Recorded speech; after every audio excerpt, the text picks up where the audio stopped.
ಅಮ್ಮ, ಮೊದಲು ನೀನು ಇಲ್ಲಿಂದ ಹೋಗೋದು ನನಗೆ ಇಷ್ಟ ಇರಲಿಲ್ಲ, ತುಂಬ ಬೇಜಾರಾಗಿತ್ತು. ಆದರೆ ಅಪ್ಪ ಹೇಳಿದ್ರು, ನೀನು ಇಲ್ಲೇ ಇದ್ದರೆ ನಿನಗೆ ನೋವಾಗುತ್ತಂತೆ, ಸುಖ ಸಿಗಲ್ವಂತೆ, ಮತ್ತು ನೀನು ಒಂಟಿಯಾಗಿರ್ತೀಯಂತೆ.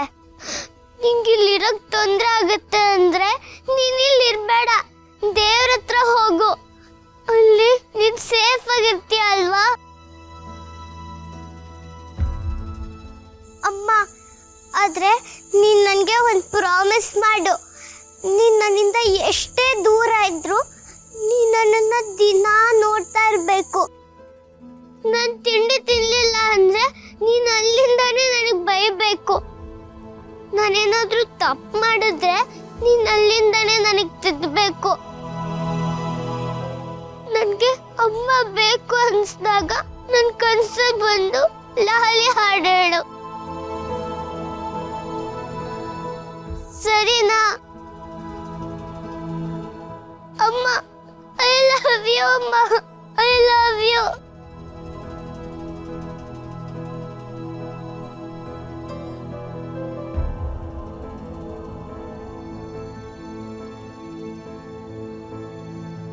ನನ್ನಿಂದ ತಡ್ಕೊಳಕ್ಕಾಗ್ತಿಲ್ಲ ಬೋಸು. ಆ ಪುಟ್ಟ ಮಗುಗೆ ತನ್ನ ತಾಯಿ ಅಂದರೆ ಎಷ್ಟು ಪ್ರೀತಿ. ಈ ವಯಸ್ಸಲ್ಲಿ ಅಮ್ಮ ಬೇಕು ಅಂತ ಅವಳು ಹಠ ಮಾಡಬೇಕು.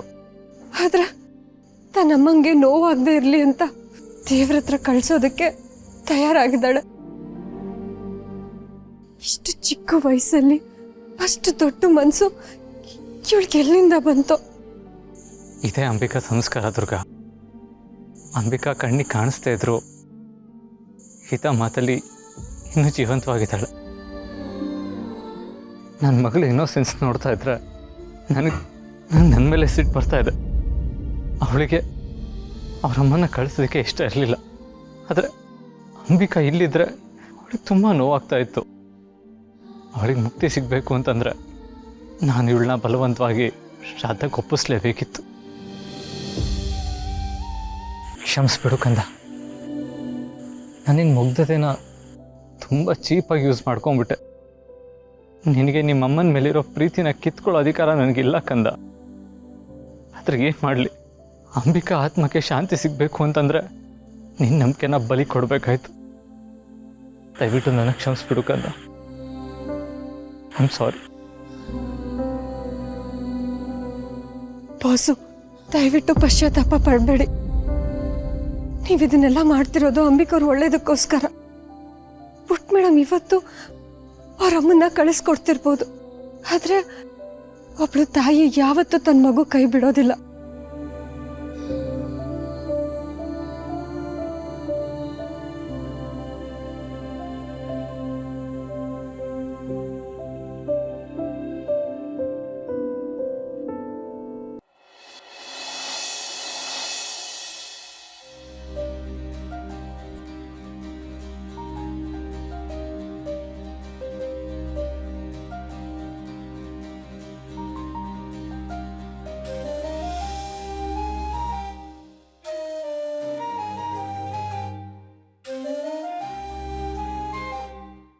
ಶರತ್ ಅವರೇ, ಅಂಬಿಕಾ ಅವರ ಆತ್ಮಕ್ಕೆ ಶಾಂತಿ ಸಿಗಲಿ ಅಂತ ಸಂಕಲ್ಪ ಮಾಡ್ಕೊಳ್ಳಿ.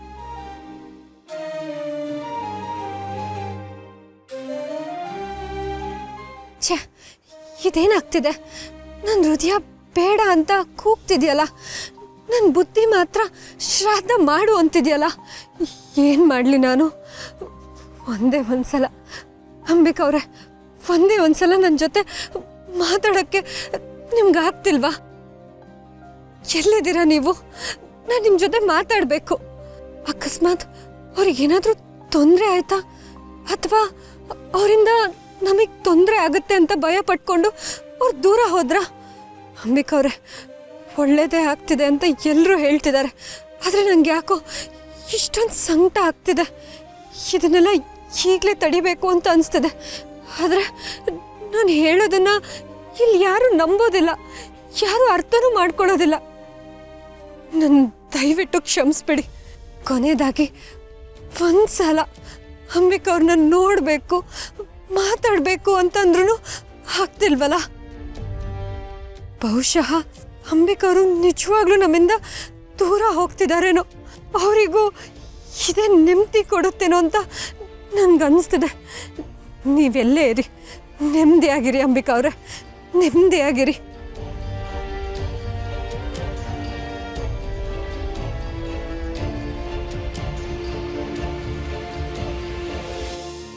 ದುರ್ಗಾ, ಕೊನೆಯದಾಗಿ ನಿನ್ನ ಎದುರುಗಡೆ ಬಂದು ನಿಂತು ಕಣ್ಣಲ್ಲಿ ಕಣ್ಣಿಟ್ಟು ನಾನೇ ನಿನ್ನ ಅಕ್ಕ ಅಂತ ಹೇಳಬೇಕಿತ್ತು. ನೀನು ನಿನ್ನ ಅಕ್ಕನ ನೋಡೋ ಆಸೆ ಆದರೂ ಪೂರ್ತಿ ಆಗ್ತಿತ್ತು. ಆದರೆ ಈಗ ಅದು ಜೀವನ ಪರ್ಯಂತ ಈಡೇರೋದಕ್ಕಾಗದೇ ಇರೋಂಥ ಆಸೆಯಾಗಿ ಉಳ್ಕೊಂಡ್ಬಿಡತ್ತೆ. ಛೇ, ವಿಧಿ ನಮ್ಮನ್ನು ಎಂಥ ಸ್ಥಿತಿಗೆ ತಂದುಬಿಟ್ಟಿದೆಯಲ್ಲ. ತಾಯಿ, ಯಾಕೆ ನನ್ನ ಮತ್ತೆ ನನ್ನ ತಂಗಿನ ದೂರ ಮಾಡಿದೆ? ದುರ್ಗಾ, ನಿನ್ನ ಹತ್ರ ನಾನೇ ನಿನ್ನ ಅಕ್ಕ ಅಂತ ನಾನು ಹೇಳ್ಬೋದಾಗಿತ್ತು. ಆದರೆ ನಿನ್ನ ಅಕ್ಕ ಸತ್ತು ಹೋಗಿದ್ದಾಳೆ ಅನ್ನೋ ನೋವು ನಿನಗೆ ಕೊಡೋದಕ್ಕೆ ನನಗಿಷ್ಟ ಇರಲಿಲ್ಲ ದುರ್ಗಾ. ಅದಕ್ಕೆ ಮುಚ್ಚಿಟ್ಟೆ. ನನ್ನ ಕ್ಷಮಿಸ್ಬಿಡು ದುರ್ಗಾ. ಇವತ್ತು ಈ ಶ್ರಾದ್ದ ಮುಗ್ದ ಮೇಲೆ ನಾನು ಹೋಗ್ತೀನಿ. ಇನ್ಯಾವತ್ತೂ ನಾನು ನಿನ್ನ ಅಕ್ಕ ಅಂತ ಹೇಳೋದಕ್ಕೆ ನನಗೆ ಅವಕಾಶ ಸಿಗಲ್ಲ. ಈ ಜನ್ಮದಲ್ಲಿ ಅಕ್ಕನ ಪ್ರೀತಿ ನಾನು ನಿನಗೆ ಕೊಡೋಕ್ಕಾಗಲ್ಲ ದುರ್ಗಾ. ನನ್ನ ಕ್ಷಮಿಸ್ಬಿಡು ದುರ್ಗಾ, ಕ್ಷಮಿಸ್ಬಿಡು.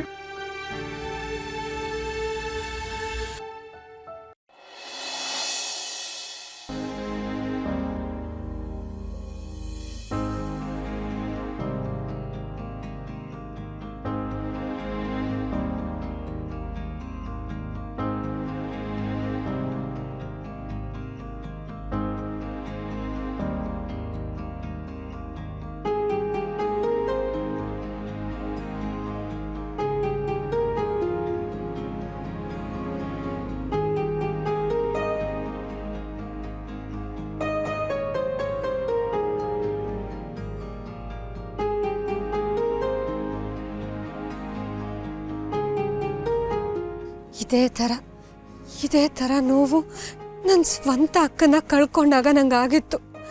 ಇವತ್ತು ನಿಮ್ಮ ಶ್ರಾದ್ದ ನೋಡ್ತಿದ್ರೆ ನಾನು ಮತ್ತೆ ನಮ್ಮ ಅಕ್ಕನ ಕಳ್ಕೊತಿದ್ದೀನೇನೋ ಅನ್ನೋ ಭಾವನೆ, ಅಳು ಬರ್ತಿದೆ ನನಗೆ.